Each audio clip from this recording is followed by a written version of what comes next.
Je vous remercie à tous et à toutes d'être ici. C'est très chouette que vous participiez à cette vidéoconférence de présentation Oikocrédit. On vous souhaite une chaleureuse bienvenue et on vous souhaite que vous puissiez ressortir de cette soirée avec tout plein de nouvelles compréhensions et inspirés et aussi reconnus pour votre engagement auprès d'Oikocrédit. Oikocrédit International est une coopérative et un investisseur à but social. Ça fait à peu près plus de 40 ans que Oikocrédit est actif dans la promotion du développement durable à travers les investissements. On met l'accent sur l'inclusion financière, l'agriculture et les énergies renouvelables. Donc ça, c'est les 3 points clés de où Oikocrédit investit l'argent. La mission d'Oikocrédit, c'est qu'invite à chacun d'investir de manière responsable. On apporte des services financiers et on soutient les organisations pour qu'on améliore à la fin la qualité de vie des personnes. La majorité des gens qui sont dans cet appel où je pars du fait tout le monde aura un compte en banque. Et notre but est de donner la possibilité aux épargnants d'investir leur argent dans des projets qui sont porteurs de changements positifs. Et on parle chaque fois d'investissement avec Oikocrédit et non pas de dons, parce que l'argent, il vous appartient et si vous désirez un jour, il vous est rendu. Voilà. Je vous remercie beaucoup et donc je passe avec plaisir que je passe la parole à Eugène. Oui, bonjour. J'aimerais vous partager avec vous quelques points forts des débuts d'Oikocrédit. Oikocrédit qui s'est appelé d'abord la SCODE, le Service coopératif œcuménique de développement. On est en juin 68. Il y a une grande assemblée à Uppsala du Conseil œcuménique des Églises qui rassemble un nombre impressionnant de délégués du monde entier. Dans le monde, il y a une envie de progrès, une envie de changement, et une envie de faire place aux jeunes. D'ailleurs, cette place, les jeunes en France vont la demander en mai 68. Mais ce n'est pas en mai 68 que le Conseil œcuménique invite des jeunes à participer à cette grande assemblée générale d'Uppsala, mais bien avant. Et c'est des gens qui ont 25 ans et plus et qui travaillent déjà dans le tiers-monde. Il y a dans le monde une envie de paix. On a peur du nucléaire. Il y a deux blocs qui s'affrontent, les communistes et le monde libre. Euh, en Amérique latine, on a peur de la pauvreté. Il y a la théologie de la libération, dont Elder Camara, dans le nord-est du Brésil, essaye de parler de la pauvreté dans le monde. Dans beaucoup de pays, on a eu accès à l'indépendance en 1960 ou en 1963. Mais il y a des horreurs qui s'y passent. Il y a la guerre civile du Biafra. C'est la première fois à la télévision qu'on voit des enfants affairés, squelettiques. Dans l'Afrique, il y a 35 pays sur 57 qui accueillent des milliers de réfugiés. C'est des tragédies humaines. Et puis, il y a la guerre du Vietnam, plus toutes sortes de scandales. Des entreprises font de l'argent sur le dos des pauvres sans les protéger. Bofal, chimie. Mais on veut la paix. Et la paix au Vietnam. Voilà. Donc, un contexte tout à fait particulier. À Uppsala, en plus des nombreux délégués des églises, qui, je le rappelle, viennent de partout dans le monde, c'est-à-dire un nombre impressionnant de personnes, qui sont de la branche réformée des églises. Les catholiques ne font pas partie, ne sont pas membres du Conseil œcuménique, mais ils sont là en observateurs. Et ils sont très présents, ils sont très actifs dans les groupes de discussion, dans les groupes de réflexion, qui font des recommandations au comité exécutif du COE, du Conseil œcuménique des Églises. Si vous prenez le livre qui est sorti de cette assemblée, vous serez très surpris. J'ai été moi-même. Il n'y a que quelques lignes, seulement des lignes, mais même pas de chapitres, de tête de chapitre en gras, dans le rapport de cette assemblée sur ce qui va devenir Oikocrédit, c'est-à-dire cette banque pour les pauvres. On le dit, les jeunes le disent, il ne faut plus des dons, il faut trouver un autre moyen aussi, mais faire des prêts sans rendement ou avec un rendement très faible. On appellera ça un dividende, ce ne sera pas un intérêt, mais un dividende en fonction des possibilités de la future société coopérative. Parmi les invités jeunes, il y en a beaucoup qui travaillent dans le tiers-monde, dans des ONG, et qui connaissent tout le potentiel des pauvres. Les pauvres, disent-ils, ont des idées, des compétences. Seul l'argent manque. La colonisation a fait du mal. Il faut changer tout cela. Ensemble, on peut réparer les choses. Moi, je suis arrivé au Cameroun en janvier 70 et c'était vraiment l'ambiance qui était là. On est là pour ensemble oublier, non pas oublier la collaboration, mais mieux la colonisation, mais collaborer. Alors, à Uppsala, on va créer une société coopérative œcuménique de développement. Ça s'appelle donc la SCODE. Au départ, on va faire des prêts surtout aux coopératives. C'est assez normal puisque les jeunes étaient en plein dans cette ambiance de coopérative et on sait que ça marche. Mais la SCODE ne va débuter qu'en 1975. Elle aurait dû être créée à Genève, au Conseil œcuménique des Églises. Eh bien non, les banquiers de Genève n'en veulent pas, c'est un niet parfait. Ça donnerait une mauvaise image de toute façon à Genève, l'international. Et puis on a peur d'une faillite qui s'annonce clairement puisqu'on ne prête pas aux pauvres. On fait toutes sortes de chicanes administratives pour que cela ne se fasse pas. Finalement, le gouvernement des Pays-Bas, la Hollande donc, invite la SCODE à se réaliser à Amersfoort. On va lui vraiment l'inviter, le gouvernement va lui permettre d'être là sans payer d'impôts à certaines conditions, j'en parle tout à l'heure. Tout cela se fait aux Pays-Bas parce que quand même l'idée qui a été lancée à Uppsala est très forte. C'est une idée éthique qui s'impose. Et on comprend que le Conseil œcuménique l'a soutenu. Les églises dans le monde ont toutes des capitaux placés dans des banques qui, en secret, les banques, fricotent avec des entreprises douteuses ou carrément liées à l'armement ou à la mafia. Donc, mettre ces capitaux dans une banque des pauvres serait enfin éthique. Mais en 75, déjà, ce n'est pas tout à fait l'enthousiasme chez les caissiers des églises ou leurs comptables. Et très vite, en 75, on réalise qu'il n'y a pas assez de fonds investis. Les églises n'ont pas vraiment joué le jeu à fond qu'elles auraient dû jouer. Alors, il y a juste 2 églises, en tout cas dans notre région, qui participent. C'est l'église évangélique réformée du canton de Vaud et les vieux catholiques de Genève. Mais on réalise qu'il faut faire autre chose. Alors, ce sont des laïcs, des gens comme vous et moi, qui décident de faire des associations de soutien à Eucocrédit. Et c'est ainsi qu'en 1978, nous sommes avec la SRS, l'association romande de soutien à Eucocrédit, parmi les premiers à fonder une association de soutien. Il y en a beaucoup d'autres qui vont venir en Allemagne, même avant nous, et qui apportent beaucoup d'argent à ce moment-là. Voilà. En 1999, Eucocrédit devient Eucocrédit vraiment, la SCODE devient Eucocrédit. Ce n'est pas un hasard si elle s'appelle Eucocrédit. Euco, on garde l'idée du œcuménique. Euco, c'est la maison commune, la maison habitée, la maisonnée plutôt. On est une communauté. Et puis, il y a crédere dans crédit. Crédere, c'est croire, c'est avoir foi en quelqu'un, c'est lui faire crédit, lui donner du crédit. On peut prendre cela dans les 2 sens du terme. On donne du crédit, de l'argent, et on donne du crédit, c'est-à-dire qu'on croit à la personne. 2000 fête ses 25 ans, Eucocrédit fête ses 25 ans, et je vous lis ce qu'on met en avant. Les tout petits prêts et les comptes en banque avec un faible volume de transactions sont très chers.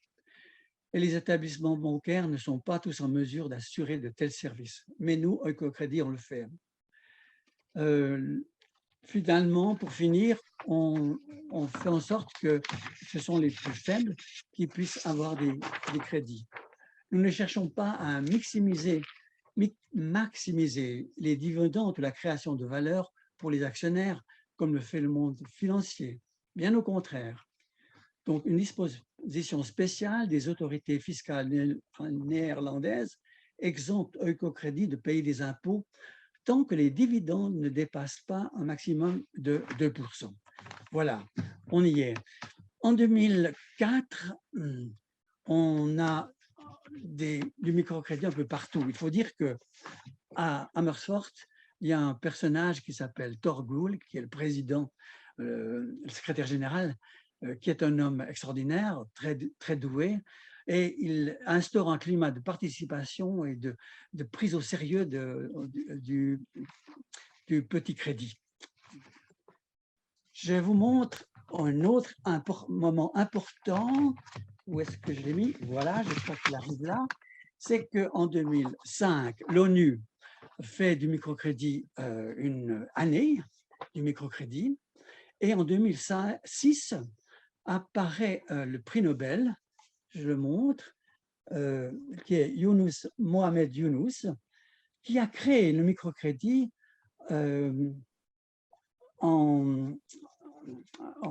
je cherche le mot, au Bangladesh. Donc, et cela va faire beaucoup de publicité avec Eukocredit.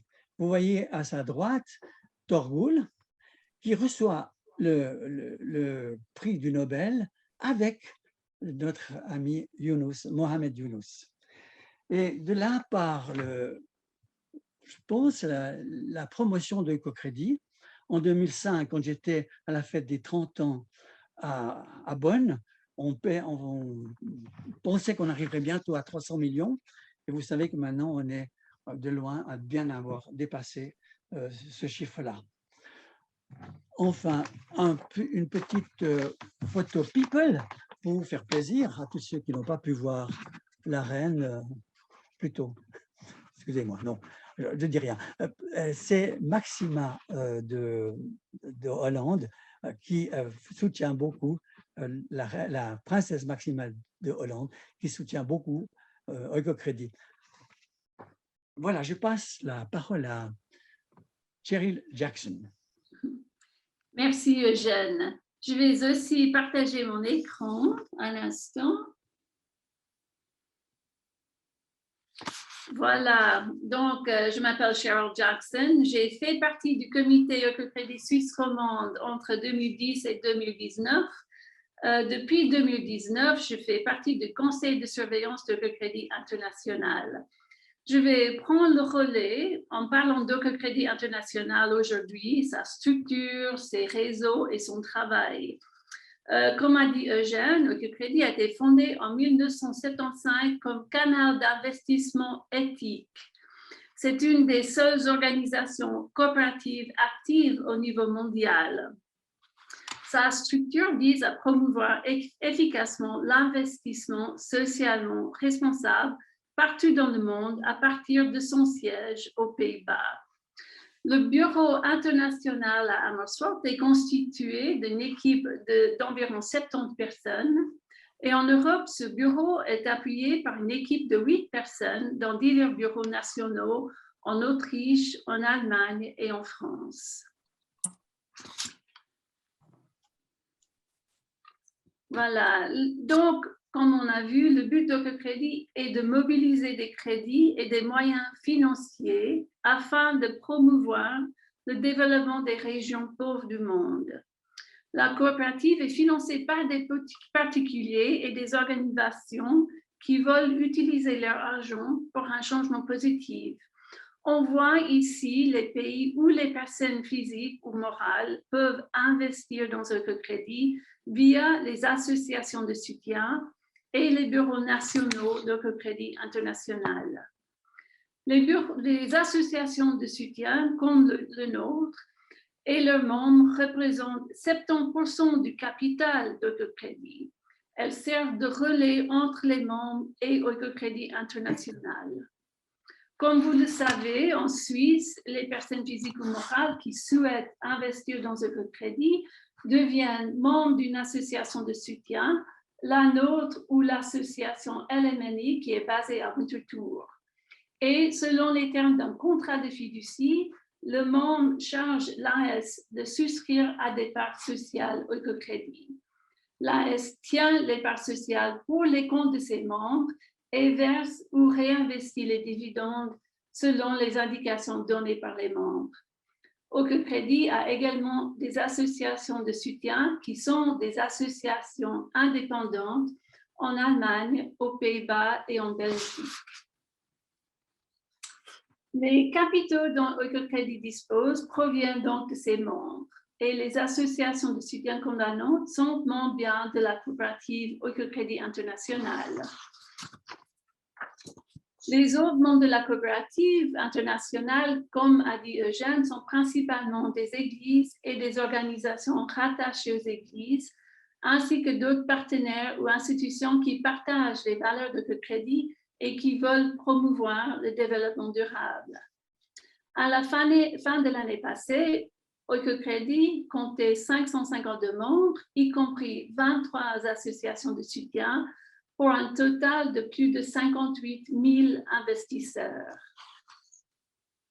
La Suisse, avec ses 2 associations de soutien, figure parmi les 5 premiers pays d'investisseurs, que ce soit au niveau de l'apport du capital qu'on voit ici, ou bien au nombre d'investisseurs.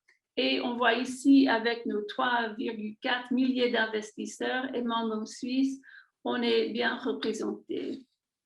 Donc, Oecocredit leur défend dans des régions développées pour les investir dans des économies en développement et émergentes.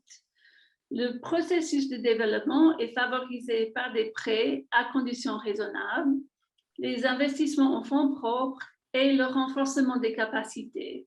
Nous appelons les organisations, des coopératives et d'autres qui bénéficient d'un crédit ou un investissement en fonds propres des partenaires. À la fin de l'année passée, Oecocredit comptait 563 partenaires dans 63 pays, que vous voyez ici à gauche. Depuis 2018, Oecocredit a décidé de ne plus faire de nouveaux investissements dans un certain nombre de pays en Afrique, en Europe de l'Est et en Asie centrale, où nous avons très peu de partenaires et nous identifions peu d'opportunités pour Oecocredit. Donc aujourd'hui, nous nous concentrons sur les pays que vous voyez indiqués sur la carte en Afrique, l'Asie et l'Amérique latine, les 33 pays cibles. Et nous travaillons dans les secteurs d'inclusion financière, de l'agriculture et des énergies renouvelables. Dans le secteur de l'agriculture, pardon, j'avance trop vite. Concrètement, si on regarde le financement par secteur, on voit que l'inclusion financière compte pour 76% de nos capitaux en circulation, l'agriculture pour 18% et les énergies renouvelables pour 5%. Par rapport au financement par région, 50% de nos capitaux sont déployés en Amérique latine et aux Caraïbes, 27% en Asie et 18% en Afrique. Sur notre site web swissromond.oecocredit.ch, vous pouvez trouver cet aperçu qui est régulièrement mis à jour avec les dernières données disponibles et ça donne plus d'informations sur nos partenaires actuels. Il y a un moteur de recherche qui permet de chercher des partenaires par région géographique ou par secteur. Dans les pays en développement, Oecocredit a des bureaux régionaux et les bureaux nationaux dans 14 pays qui servent de premier point de contact pour les partenaires de projet et qui constituent également des centres de prestation des services. Ces bureaux régionaux ont pour fonction d'être des relais locaux d'expertise et sont composés de professionnels originaires des régions où ils opèrent, qui allient leurs expériences en matière des services bancaires, de comptabilité et de développement à une connaissance approfondie des réalités locales. Donc, on a, comme j'ai dit, 14 bureaux régionaux et nationaux, un bureau régional au Kenya et des bureaux nationaux en Côte d'Ivoire, Ghana, Nigeria. En Asie, des bureaux régionaux aux Philippines et en Inde. Et en Amérique latine et aux Caraïbes, un bureau régional au Pérou et des bureaux nationaux en Argentine, Brésil, Costa Rica, Guatemala, Mexique, Paraguay et Uruguay. Le choix de partenaires de projet est fait soigneusement par des bureaux nationaux. Oikocredit a développé des outils pour le processus de due diligence. Et parmi ces outils, on trouve un tableau de bord ESG que les bureaux locaux peuvent utiliser pour évaluer la durabilité environnementale, c'est le E, la performance sociale, le S, et le G, la gouvernance responsable des partenaires potentiels. Le questionnaire qui accompagne ce processus constitue également la base d'un suivi ultérieur et nous aide à déterminer s'il y a besoin d'un soutien supplémentaire par le biais du renforcement des capacités. Et nous travaillons uniquement avec des partenaires qui partagent nos valeurs et nos objectifs. Nous étudions non seulement le public que nos partenaires potentiels touchent, mais aussi leur façon de travailler. Par exemple, pour les institutions de microfinance, en fournissant des services supplémentaires à leurs clientes. Il s'agit donc de sélectionner les bons partenaires et de les accompagner pour qu'ils produisent un impact social. La gestion de la performance sociale est en effet une priorité pour Oikocredit. Nous surveillons certains indicateurs pour vérifier que nos partenaires atteignent les bons groupes cibles et procurent des services ayant un impact positif sur la vie des gens. Et ici, vous voyez quelques-uns de ces indicateurs. On voit que dans le secteur de l'inclusion financière, par exemple, que 63% des clients servis par nos partenaires vivent en zone rurale et 86% de ces clients sont des femmes. Dans le secteur de l'agriculture, 557 000 agriculteurs sont servis par nos partenaires. Et dans le domaine des énergies renouvelables, 52 000 foyers ont accès à l'énergie propre grâce au travail de nos partenaires. Tous ces chiffres sont également disponibles sur le site web d'Oikocredit Suisse romande. Il y a aussi un rapport d'impact social qui est publié chaque année. Le rapport de 2019 a paru en septembre 2020 et est disponible sur le site web. Je vais prendre un instant pour parler de l'impact de COVID-19 sur les activités d'Oikocredit, un impact non négligeable. Avec l'apparition du virus, Oikocredit a pris des mesures pour sauvegarder son modèle économique.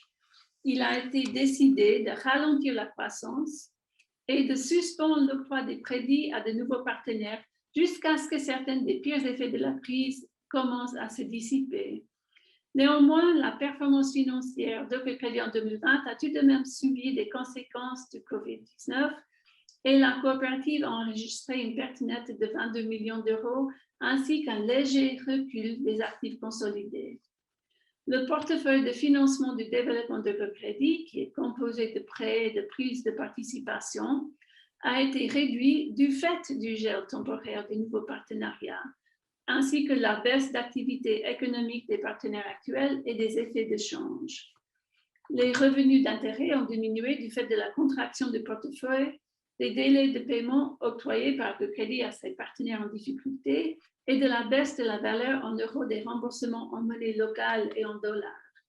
Sur l'année 2020, Oikocredit a accordé un report temporaire de remboursement à 136 partenaires, dont 108 ont pu reprendre le versement du capital et des intérêts au second semestre de 2020.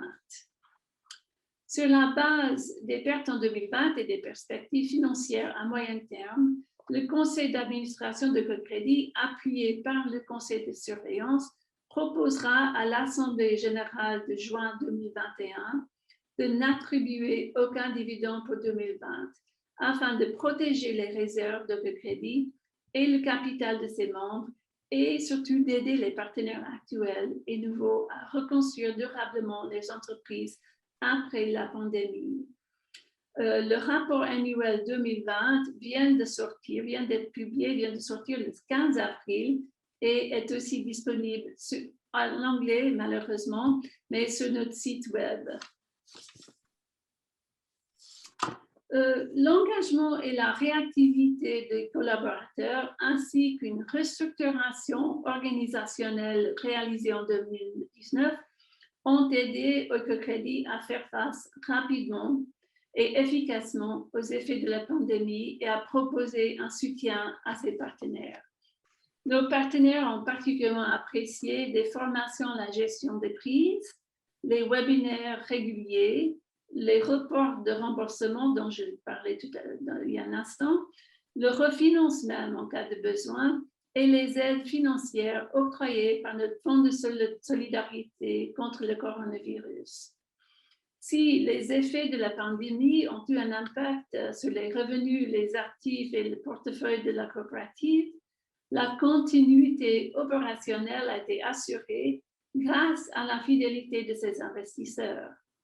Donc, notre modèle économique est en bonne santé malgré la pandémie. L'année en cours sera difficile, malgré les signes de reprise économique dans certains des pays d'intervention de Oikocredit. La coopérative travaille actuellement avec les parties prenantes pour préparer une nouvelle stratégie pluriannuelle ciblée qui sera lancée en 2022. Le modèle Oikocredit, qui consiste à travailler en étroite collaboration avec ses partenaires de terrain pour un retour sur investissement financier, environnemental et social, s'est avéré solide. Et avec la pandémie qui accroît encore les inégalités entre les pays et au sein même de ces pays, la mission de la coopérative est plus que jamais nécessaire. Je vais terminer avec une citation de Tos Giskes, qui est le directeur général actuel de Oikocredit, à propos de l'année 2020. Je cite: « Cette année sans précédent a apporté les leçons utiles à Oikocredit et renforcé le prisme à travers lequel nous voyons le monde. Nous sommes déterminés à sortir plus forts et meilleurs de cette crise afin de soutenir l'autonomisation durable des personnes à faible revenu. Les événements extérieurs peuvent avoir un impact sur nos ambitions pour 2021 et nous obliger à affronter de nouvelles situations, mais nous envisageons l'avenir avec confiance. » Fin citation. Je passe maintenant la parole à Julien qui nous présentera le cycle de fonctionnement de Oikocredit et quelques partenaires de projet. Je vous remercie pour votre attention. Merci Cheryl. Alors, juste 3 petites secondes. Tac. Hop. Alors, voilà, je vais vous présenter rapidement le cycle de financement. Alors, je vais partager mon écran. Voilà, normalement, vous devriez le voir à l'écran. Donc, en fait, il est assez simple. C'est des personnes, donc tout le monde peut investir dans Oikocredit. On parle à la fois de particuliers ou d'institutions qui vont donc investir dans Oikocredit. Ensuite, Oikocredit va fournir des prêts à des institutions de microfinance. Alors, ça peut être aussi à d'autres coopératives, enfin à des coopératives ou à des sociétés qui sont dans les énergies renouvelables. Et puis, ensuite, ces institutions, elles vont répartir l'argent en micro-prêts à des petits entrepreneurs qui vont ainsi pouvoir faire tourner leur entreprise et qui ensuite vont rembourser leur prêt à l'institution de microfinance qui va pouvoir rembourser le prêt à Oikocredit. Et finalement, alors ça dépend des années et des résultats, mais il arrive que ensuite Oikocredit verse ensuite un retour financier à ses investisseurs. Donc voilà, je vous propose, alors j'avais prévu quelques petits chiffres, mais on les a déjà plus ou moins vus avec Cheryl.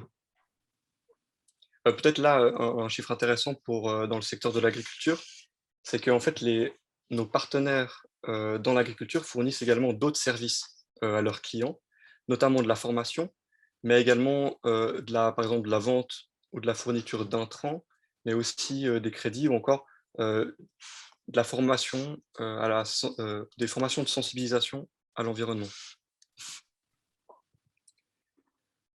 Voilà, donc ça on a plus ou moins déjà vu. Donc c'est intéressant de voir que 10 000 foyers utilisent une énergie propre dans leurs activités génératrices de revenus grâce aux partenaires de Oikocredit. Et puis maintenant, je vous propose qu'on voyage un petit peu et puis qu'on aille voir directement des partenaires et surtout leurs clients ou leurs clientes finales. Donc la première, c'est un partenaire en finance inclusive qui s'appelle Annapurna Mahila Coop Credit Society, qui est une coopérative qui a un programme de microcrédit et de micro-épargne, donc qui se focalise principalement sur les travailleurs indépendants à faible revenu. En quelques chiffres, c'est un partenaire de Ecocredit depuis 2017. Ils ont 68 000 clients et le prêt qu'ils ont actuellement auprès de Ecocredit est de 100 millions de roupies, soit 1,2 million d'euros. Mais ce qui est intéressant, c'est de voir les clients finaux, et là, la cliente finale, qui est Vishadi. Donc, en fait, Vishadi, elle vend des fleurs dans une petite, dans une petite boutique. Et elle vend ses fleurs directement sur... En fait, il y a un étal directement sur la rue. Et du coup, elle vend ses guirlandes de fleurs avec son fils, que l'on voit en arrière-plan. Et ce sont des guirlandes qu'elle va vendre voilà, soit à des particuliers, mais également, par exemple, à des temples, afin qu'ils puissent orner les temples. Vishadi, elle est cliente de Annapurna depuis 15 ans. Elle est actuellement à son 11e cycle de financement. Et le prêt actuel qu'elle a, il est de 1 500 euros. Et voilà, c'est intéressant aussi de savoir que les revenus tirés des ventes lui ont permis notamment de financer l'éducation de son fils et de sa fille, mais elle a pu également acheter un appartement et une parcelle de terre. On va passer à un autre partenaire, toujours dans la finance inclusive, Baobab en Côte d'Ivoire. Alors là, c'est vraiment une institution de microfinance qui se focalise sur les micro, petites et moyennes entreprises. Partenaire de Ecocredit depuis 2014, ils ont 33 000 clients. Et là, le prêt auprès de Ecocredit est de 2 milliards de francs CFA, soit 3 millions d'euros. Et puis sur la droite, on voit Félix, qui est tout au centre, habillé en noir, qui a en fait sa propre pharmacie depuis 2006. Mais, vous le savez peut-être, en Côte d'Ivoire, en 2011, il y a eu une assez grosse crise politique, et il a malheureusement été forcé de fermer pendant plusieurs mois. Et pour redémarrer après cette crise, il a eu recours à un prêt de 5 millions de francs CFA auprès de Baobab, afin de constituer de nouveaux stocks, payer son personnel et reconstruire progressivement son entreprise. Donc en 2006, il employait 4 personnes dans sa pharmacie, et aujourd'hui, grâce à une série de prêts, il est maintenant propriétaire de plusieurs entreprises, notamment de cette pharmacie, mais également d'un restaurant et d'une station de lavage de voitures. Il procure ainsi de l'emploi auprès de 48 personnes, dont 18 dans sa pharmacie. Voilà. Et il est fier de dire qu'il a bien l'intention de continuer à développer ces différentes entreprises. On va partir maintenant au Pérou avec un partenaire en agriculture. Donc là, c'est Central Fronteriza del Norte de Cafeteleros, qu'on va abréger Senfro Café, qui est une coopérative de production et de négoce de café, qui représente 100 organisations qui ont elles-mêmes 3000 agriculteurs membres. C'est un partenaire de Ecocredit depuis 2010 et ils ont actuellement un prêt de 2 millions de dollars. Et sur la photo à droite, vous voyez Fernando, qui est producteur de café et qui est fondateur d'une association. Et en fait, son exploitation, elle couvre 6 hectares, dont 5 qui sont spécifiquement consacrés au café. Et ce qui est intéressant, en fait, c'est que son association, grâce à la coopérative, a reçu plusieurs formations différentes, notamment une formation sur la fertilisation des cultures. Et il aime dire que grâce à Centro Café, il a pu à la fois améliorer ses méthodes de travail, mais également, et ça c'est assez important, il a pu ainsi pouvoir vendre son café à un meilleur prix. Et puis finalement, le dernier partenaire, un partenaire en énergie renouvelable, c'est Force Partner Energy en Inde, qui se focalise, donc, qui fournit des installations solaires sur les toits, mais également des lampadaires ou encore des systèmes domestiques qui se focalisent sur les hôpitaux, les écoles, d'autres institutions, des entreprises ou des foyers. Partenaires d'Oikocredit depuis 2015, ils ont déjà installé 1800 systèmes dans 180 lieux à travers l'Inde. Et puis, ils ont actuellement un prêt de 2,4 millions d'euros auprès d'Oikocredit. Sur la photo de droite, vous voyez deux étudiants qui sont Nagpur et Pratik, qui sont deux étudiants de l'Institut de technologie de Maharashtra à Pune, qui est une école d'ingénierie. Et en fait, cette école, elle reçoit près d'un tiers de son énergie de 3 ensembles de panneaux solaires qui ont été fournis par Force Partner Energy. Donc, il y en a 2 qui sont sur les toits et un qui est au sol. Et l'école d'ingénieurs, en fait, cette école, elle a choisi ce système parce que elle avait tout simplement envie elle avait envie d'avoir recours à des énergies renouvelables, mais c'était également un bon moyen pour réduire ses coûts en électricité. Et c'est le cas puisqu'elle a eu ainsi une économie de 30%, elle a pu réaliser une économie de 30% sur ses coûts en électricité. Ce qui est aussi intéressant, c'est de savoir que l'école elle-même dispense des cours sur les énergies renouvelables et que du coup, ces installations d'énergie solaire sont utilisées comme étude de cas lors des cours pour les étudiants. Donc voilà, j'en ai terminé pour les partenaires. Je vais donner maintenant la parole à Marc pour la suite. C'est vraiment l'essence, hein, c'est la vie de notre association, c'est vraiment ce soutien qu'on peut faire à ces pays et à ces associations qui puissent grandir. Ça, c'est vraiment très chouette. Pour commencer, je vais juste faire un petit tour de l'organigramme de Oikocredit Suisse Romande. Oikocredit Suisse Romande a 3 organes principaux. Tout d'abord, l'organe suprême qui est l'Assemblée générale. Ensuite, on a le comité et finalement, on a les 3 employés. L'organe suprême de l'association, comme j'ai dit, c'est les fiduciants qui se réunissent en minimum une fois par année. On a plus de 740 fiduciants actuellement. Et puis, on a un capital investi d'à peu près 15 millions par ces fiduciants. L'Assemblée générale est au minimum une fois par année. Elle peut aussi avoir lieu d'une manière extraordinaire sur demande de 1/5 des membres ou si le comité le propose. Chaque fiduciant a une voix lors de cette Assemblée générale. Et ensuite, on verra dans quelques minutes, on verra Olivier qui est l'actuel président de l'Assemblée générale. Ensuite, à un niveau plus bas, on a le comité de l'association de soutien. En principe, il est constitué de 3 à 9 bénévoles. Et le comité s'est réuni une dizaine de fois par année. J'ai la chance de pouvoir être le président du comité. J'ai été élu récemment, il y a 2 ans bientôt.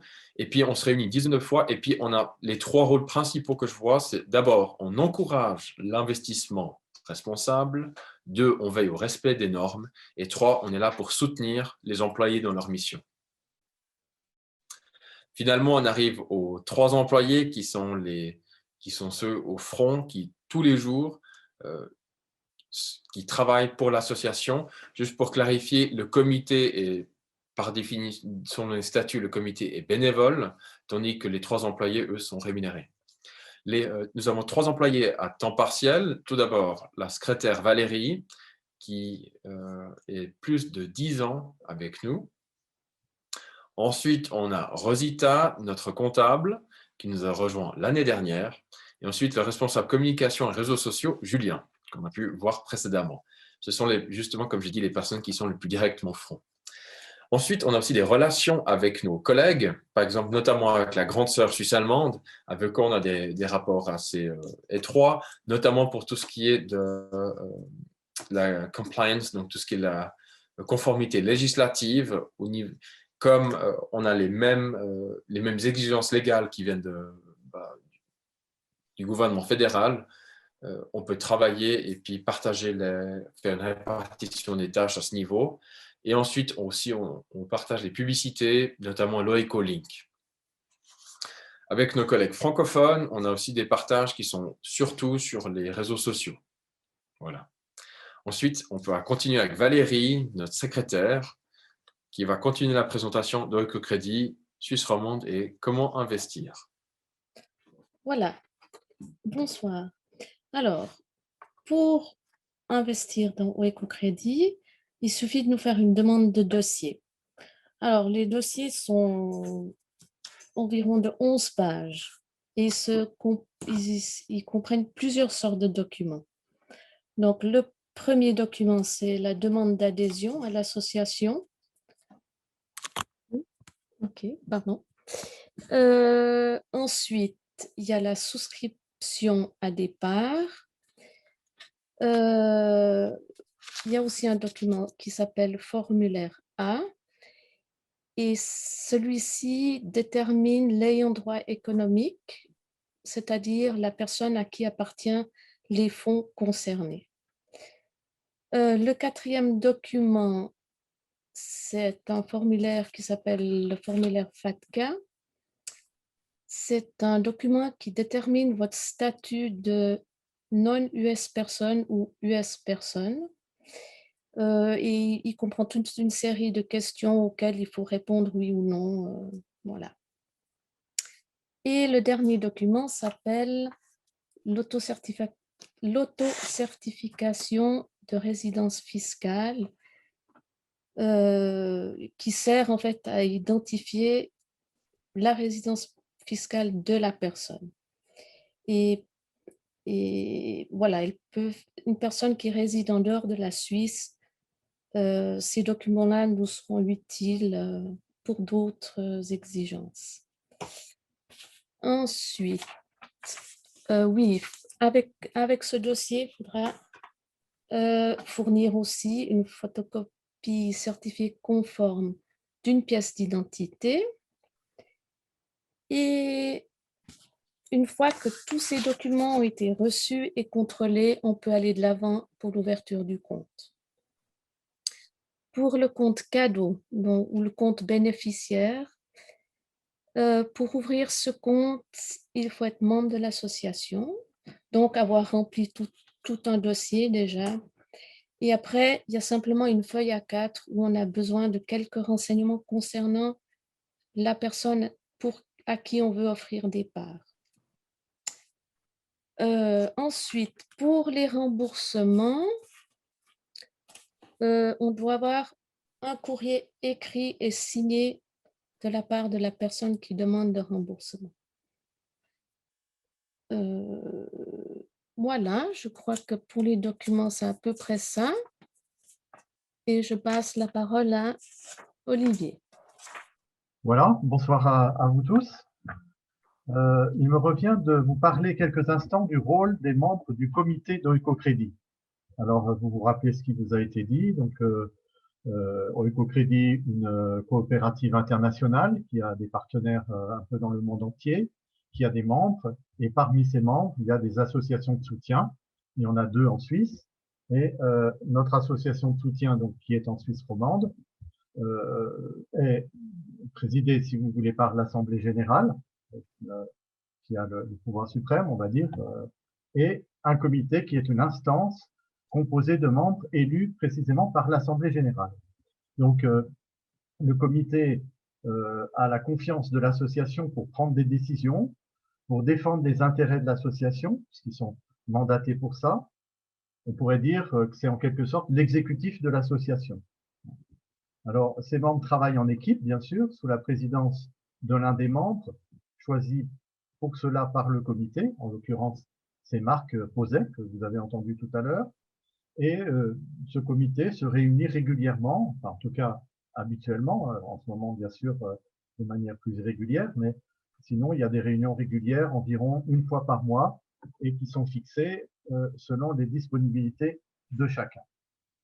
Alors, moi, je suis là pour vous dire un petit peu quel est le rôle du membre du comité. Donc, il faut savoir que le comité représente l'association Oecocrédit Suisse romande à l'extérieur, mais toujours sous le contrôle bienveillant de l'Assemblée générale, qui est l'instance souveraine. Donc, le comité, qu'est-ce qu'il a comme rôle? C'est de défendre l'association, défendre ses intérêts, défendre son image, de prendre des décisions aussi, de prendre des décisions nécessaires, Par exemple, il va adresser chaque année des courriers aux membres de l'association. Il va leur proposer différentes activités pour entretenir les liens et faire connaître l'association à de nouvelles personnes physiques ou morales, hein, puisqu'il y a aussi des personnes morales qui sont membres de l'association. Il y a des paroisses, il y a des entreprises, etc. Et donc, le comité, si vous voulez, c'est une sorte de travail d'équipe qui est mené. Alors ça, c'est l'esprit de Ecocrédit, dans un esprit très amical et très solidaire. Donc, on va chercher à trouver de nouvelles sources de financement. On va faire en sorte qu'il y ait davantage de fiduciants, hein, c'est-à-dire les fiduciants, c'est les propriétaires de parts sociales.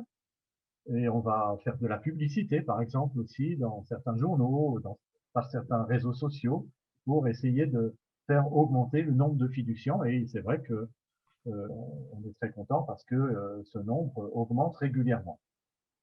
On va chercher aussi des bénévoles pour soutenir le comité lors, par exemple, de l'organisation de stands à certaines manifestations ou pour des tâches administratives ponctuelles parce que peut-être le personnel salarié ou même les membres du comité n'arrivent pas à remplir toutes ces tâches, alors on va faire appel à des bénévoles pour cela. Le comité travaille donc, comme Marc vous l'a dit tout à l'heure, en lien étroit avec des permanents. Donc actuellement, comme il vous l'a dit, il y a 3 permanents, une secrétaire, Valérie Fontana, une trésorière, Rosita Gobet, et également Julien Pidou qui s'occupe plus particulièrement aussi des liens avec les réseaux sociaux. Donc ce sont des salariés, eux ne sont pas élus, mais ils sont engagés évidemment pour soulager le comité de tâches administratives qui seraient bien trop lourdes pour lui, donc, puisque les membres du comité sont des bénévoles. Et donc, ces salariés sont absolument indispensables au bon fonctionnement de l'association et travaillent toujours en lien très étroit avec le comité, c'est-à-dire que lors des réunions, les membres, les salariés sont toujours là en même temps que les membres du comité. Les fonctions sont réparties entre les membres du comité selon leur goût et leur capacité. Parce que tout le monde n'a pas toutes les capacités, et donc c'est parce qu'on est complémentaires que tout le monde peut trouver sa place. Une fois qu'on a compris comment l'association fonctionne, ça prend un petit peu de temps, c'est pas forcément si évident au début, mais on finit par comprendre au bout d'un moment comment ça fonctionne, et ensuite, eh bien, chacun trouve un peu sa place dans le comité. Encore une fois, tout se passe un peu comme en famille. Je crois que on tient beaucoup à cet esprit de famille. Ecocrédit doit rester comme une grande famille où chacun est connu et respecté dans ce qu'il peut apporter et aussi dans ses limites parce que personne n'est compétent dans tous les domaines. Mais ensemble, on trouve toujours des solutions. Et on a eu, moi j'ai été membre du comité pendant 6 ans et c'est vrai qu'on a eu un certain nombre de difficultés. On a toujours trouvé la solution. Ça n'a pas toujours été facile, mais je suis là pour témoigner qu'on a toujours trouvé des solutions aux différents problèmes qui se posaient. Alors, être membre du comité, c'est pas un travail écrasant, mais ça réclame quand même un minimum de disponibilité, ne serait-ce que pour venir aux réunions qui sont organisées et éventuellement remplir quelques tâches entre les réunions. Alors, le mandat de membre du comité, il est en principe d'une durée de 2 ans, mais il peut être renouvelé toujours par l'Assemblée générale jusqu'à 3 fois, si le membre en est d'accord, ce qui peut faire une durée de 8 ans au total, et même 9 ans si nécessaire, mais pas plus. C'est un maximum de 8 ou 9 ans, donc comme membre du comité. Alors, il s'agit bien sûr de bénévolat. Le comité, d'après les statuts de l'association, doit être constitué d'un minimum de 3 membres et de 9 membres maximum. Donc, 3 membres, c'est pas beaucoup, à mon avis, pas suffisant, parce que s'il y en a un ou l'autre qui fait défaut, c'est difficile de tourner à 2. Mais à partir de 5, 6 ou même davantage, là, le comité peut jouer pleinement son rôle. Voilà, je vais terminer, si vous voulez bien, par cette belle citation de Sherry Anderson, qui disait ceci: « Si le bénévolat n'est pas payé, ce n'est pas parce qu'il ne vaut rien, mais parce qu'il n'a pas de prix. » Voilà. Merci de votre attention et on va terminer cette rencontre. Je vais juste encore juste rapidement résumer quelles sont en fait les publications qui sont publiées chaque année.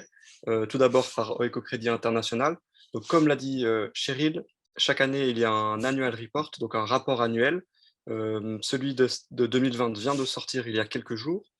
Donc là, c'est vraiment voilà, un rapport annuel, alors que l'Impact Report, ou le rapport d'impact 2020, c'est un rapport qui va plus s'appuyer ou plus aller rechercher les impacts sociaux ou les impacts positifs que peut avoir Oecocrédit. Et puis également, les publications d'Oecocrédit Suisse romande. Alors le premier que vous voyez, les yeux d'Oecocrédit, là c'est le thème de notre prochain Oecolink. Donc c'est un petit magazine qu'on publie environ 3-4 fois par année, et qui chaque fois se focalise sur une histoire précise. Donc là, les yeux d'Oecocrédit, ce sont en fait les photographes, les deux personnes, le couple, qui voyagent à travers le monde pour faire les belles photos pour Oecocrédit. Et puis il y a également des newsletters que l'on fait régulièrement. Donc celle-ci de mars 2021. Et puis évidemment, vous pouvez toujours nous suivre sur les réseaux sociaux et puis vous abonner évidemment à la newsletter si ce n'est pas déjà fait. Et puis je crois que s'il n'y a pas de questions, on va se quitter maintenant. Merci d'avoir Merci beaucoup pour la participation de chacun et merci beaucoup à tous les bénévoles et à tous les employés que nous avons chez Oecocrédit, puis les fiduciens aussi. On vous remercie beaucoup de votre confiance. Merci à tous. Merci et bonne soirée tout le monde. Bonne soirée.